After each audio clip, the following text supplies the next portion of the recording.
네, 오래 기다리셨습니다. 지금 우리 방청인 참고인이라고 부르겠습니다. 참고인께서는 네. 쿠팡 현직 택배 노동자로 일하고 계시고 노동조합 활동하고 계시고 바로사 대책위에서도 활동하고 계시죠? 예, 맞습니다. 예, 그 누구보다도 쿠팡에서 산재로 돌아가시는 사건들 그리고 유가족들을 많이 만나오셨고 또 도와오셨던 것으로 알고 있는데요. 네. 사실이죠? 네, 그렇습니다. 네. 먼저 사망 사건 발생 직후에 쿠팡의 대응에 대해서 먼저 여쭤보겠습니다. 참고인으로부터 제가 이전에 들은 바에 따르면 이 쿠팡이 유가족들을 대하는 이 초기 대응 방식 사건마다 유사하게 반복되는 패턴이 있다 이런 말씀들을 하신 적이 있습니다. 이게 마치 개별 담당자의 판단이 아니라 일정한 지침이나 매뉴얼에 따라서 움직이는 것 같다 그런 느낌을 받았다라고 말씀하셨는데 여기에 대해서 자세하게 말씀해 주시겠습니까? 네, 우선 이것은 명확하게 조직적 대응이라고 볼 수 있습니다. 그렇게 느낀 경우는 몇 가지가 있습니다. 가장 중요하게는 병원과 장례식장에 대한 대응 문제입니다. 사망 사건에 의한 사망 사건 그런 중대재해 같은 경우에는 재 당사자가 이미 사망했기 때문에 가장 중요한 분들이 유족분들입니다. 제가 돌아가셨다는 소식을 듣고 방문한 곳이 여러 군데 있는데요. 첫 번째로는 2명 정도의 직원들이 항상 상주해 있었습니다. 그리고 100만 원으로 그 조의금이 동일했습니다. 그리고 심지어는 그 이후에 합의를 종용해서 노동조합이 찾아갔는데도 불구하고 다시 거절해서 알리지 말아달라는 그런 유족의 이야기들도 있었습니다. 지금 밝혀진 산재 은폐 매뉴얼과 동일한 패턴이라고 말씀드릴 수 있겠습니다. 네, 어떤 인상을 받으셨습니까? 사실 산재 은폐 매뉴얼을 보고서는 정말 경악스러웠고 이것이 그때그때 이루어지는 어떤 지시가 아니라 회사 차원에서 조직적으로 대응하기 위한 것 그리고 그것이 2020년 장덕준님 사망 이후에 장덕준님 사망에 대해서 동료들이 적극적으로 증언하는 것 이후에 그리고 중대재해처벌법이 만들어지는 그런 과정 속에서 아주 조직적으로 만들어졌다는 것에 경악을 금치 못했습니다. 예, 이 산재 사고가 발생하면 이 재해자의 노동 시간 같은 기본 정보들이 이 산재 신청을 위해서 반드시 필요하죠. 그런데 현장에서 확인한 바에 따르면 쿠팡은 이러한 기본 정보를 유가족이나 노동조합에는 제공을 잘 안 한다 이런 말씀들이 있어요. 어떻게 하고 있는지 말씀 좀 해주십시오. 두 가지만 말씀드리겠습니다. 우선 장덕준님 같은 경우에도 아주 최소한의 정보만 제출을 해줘서 우리 유족께서 산재를 신청하는데 매우 힘들어하셨던 경험이 있고요.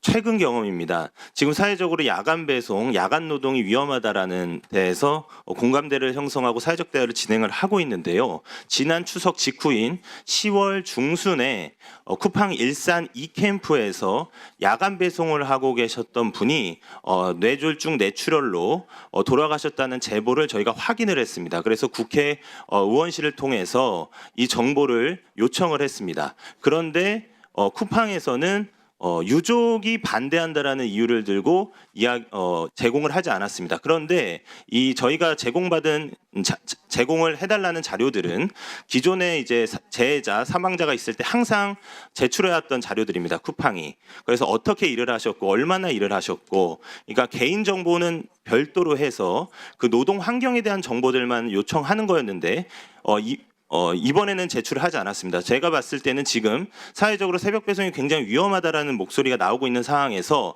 그 한복판에 추석 직후에 그런 끔찍한 사고가 또 발생했기 때문에 유족을 앞세워서 제공을 안 하는 것이라고 생각합니다. 지난 1월 달에 저희 기후에너지환경노동위원회에서 쿠팡 청문회를 개최를 했습니다. 당시에 CLS, CFS 대표들이 나와서 많은 약속들을 했어요. 그리고 이후에 사실 일부 위스탁 계약서의 클렌징 조항 몇 개가 삭제가 된다든지 하는 변화들도 있었고 CFS에서 휴대폰 소지 개선하겠다라고 한 약속은 아직까지 지켜지지 않는 면도 있습니다. 직접 보시기에는 어떤 변화가 있었었는지 거기에 대해서 추가로 좀 말씀을 드릴게요. 시간이 거의 다 돼서 어떤 변화들이 있었는지 이 부분에 대해서 좀 말씀을 해주시고 끝으로 수만 명의 노동자들이 쿠팡에서 일을 하고 계시잖아요. 그런데 노동 조건이 너무 가혹하기로 악명이 높습니다. 쿠팡 CLS, CFS 앞으로 어떻게 바뀌어야 된다고 생각하는지까지 말씀 부탁드리겠습니다. 이 말할 기회를 주셔서 다시 한번 감사드린다는 말씀드리겠고요. 우선 1월 21일 환노위 쿠팡 청문회 때 분류 작업이라는 것을 쿠팡 대표이사들이 인정했고 프레시백을 개선하겠다고 했고 그렇게 그리고 하루 2회전, 3회전 반복 배송에 대해서도 지적이 있었습니다. 그런데 국회 청문회를 했는데도 불구하고 지금까지 단 하나도 바뀐 것이 없다. 이렇게 말씀을 드리고 싶습니다. 실제 그렇습니다.